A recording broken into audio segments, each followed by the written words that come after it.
nakita mo ba si Spokes? Sabi niya, oo. So, nag-send sa akin ng video.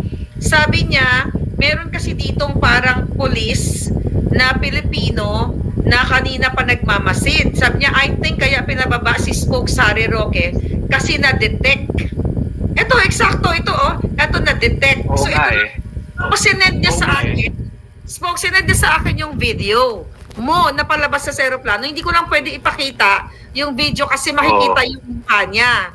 So, I think pareho tayo ng, you know, ang dami kasi nagmamahal sa'yo. May nakasabay ka mga Pilipino doon. So, ikwento, anong... Oo. Yeah, go ahead. Nakarating sa akin to na ako naman, walang kamalay-malay. Kasi Oo. ako masunurin eh. Ang ayaw na ayaw ko kasi dahil kaabogado kong tao, naging Human rights lawyer. Duterte, ayaw kong masabi nila na sumusuway ako sa kahit anong batas at sa kahit anong patakaran, lalong-lalo na host government ng Netherlands, na laki ng utang na loob ko, 2 beses na akong pinaopera, no? So, ako naman, tanggap ko, edi punta ng Austria.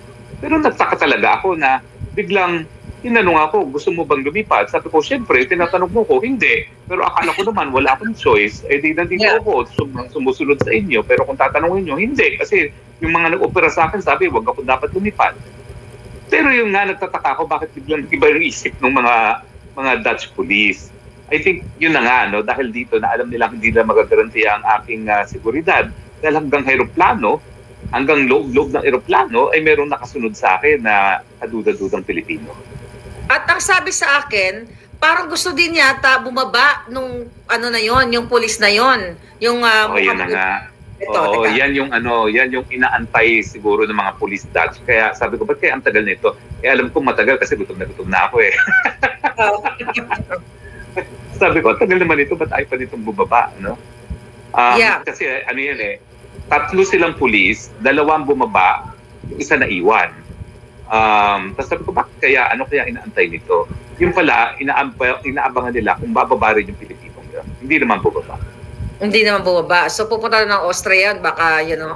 Nasa Austria. Siya napunta ng Austria. Oo. So, ngayon, itong mga, ang gusto kong, tanong sa'yo, anong masasabi mo sa media na hindi sila nagbe-verify, kaya talagang matag sila talaga sila ang purveyor of fake news. Na without any confirmation, wala man lang question mark na totoo bang naaresto si Harry. Talagang, at palang confirm yung kanilang balita.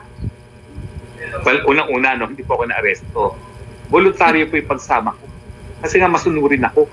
Kaya lang, nung tinanong ako, gusto mo bang lumipad? Siyempre, hindi. Meron akong 2 medical certificate unfit to fly. Kaya lang, akala ko wala akong choice. So, nung tinanong ako, siyempre hindi. Pinababa ako kaagad. So, wala pong arestuhan. Pangalawa po, buong buhay ko po, inalay ko na dun sa karapatan ng malayang pananalita at malayang pamamahayag. Dahil naniniwala po talaga ako sa importansya nito mga karapatan nito sa demokrasya dahil wala namang kahit sino na may monopolya sa solusyon ng mga problema natin sa malayang pananalita at pamamahayag, mahahanap natin siguro solusyon dyan. Pero sana, hiningi ko sa ating mga kapatid sa media at halos, ang dami-dami ko naman naging kliyente dyan sa media na yan. Na kapag sila nadidemanda ng libel, pag sila sinusupil ng mga matataas na tao, akong tagapagtanggol sa kanila, sana naman, with the freedom comes responsibilities. Maging, naman sila, responsable sa pagbabalita. At kung walang kumpirmasyon, sana, huwag mo na ibalita.